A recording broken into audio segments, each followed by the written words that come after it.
O next time, tita, purchase mo na yan. Sabi sa akin. Kasi pag nalamigan ako, nagtitrigger talaga sa sinusitis ko at sa migraine.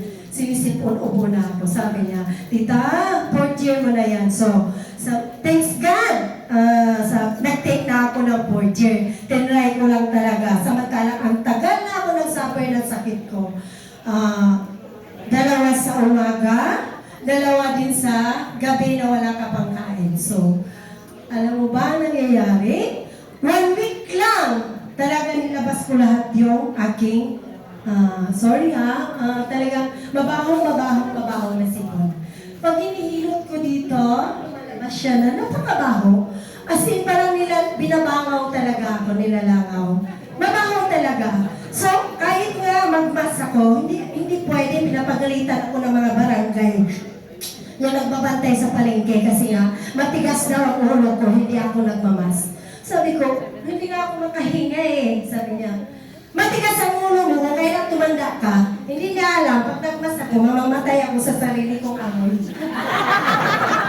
Kasi sa sobrang mabaho talaga. So, yun, palagi ako pinapagalitan. Pag ako yung pumupunta, tinitiis ko lang. Ginanyan ko, hindi ako hinga. Paglampas, tanggalin ko na. Mamamatay ako sa, amoy ko. So, 1 week lang talaga siya. Nawala na, lumiwanag na po ang aking paningin. So, nawala yung migraine ko, nawala yung arthritis ko, at ang aking shoulder, maitaas ko na siya. So, hindi na ako magtawag, tanggalin niyo yung prakaw, masakit. So, di ba, powerful po talaga ang ating product. So, sa mga bago dyan, na kayong the product is very, na talaga, no question.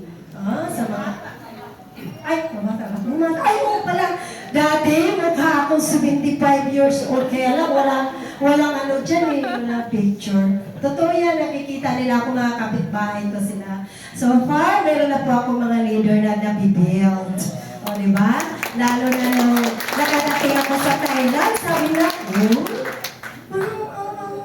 makasali nga dyan. So talagang, na-convince ko sila. So, punta kayo sa office at kayo.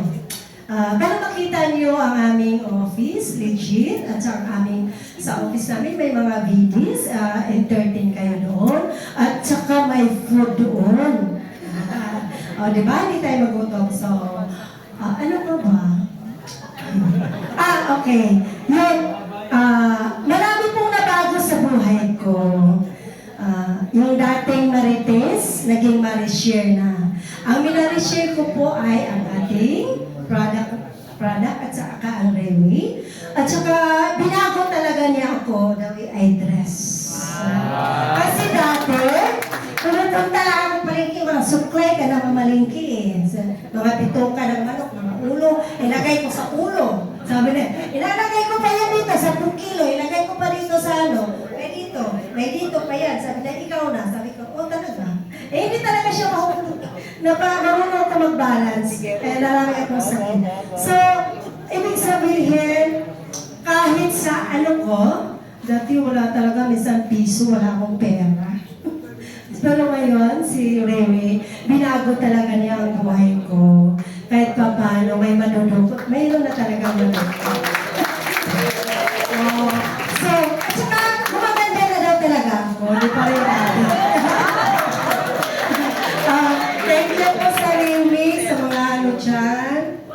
Hindi Sir Jaime, di talaga ako nakatanggi. Sa totoo lang, kanina lang ako niya tinawagan. So, hindi talaga tayo pwedeng mag-no sa ating mga bilis. Lalo na po, guwapo.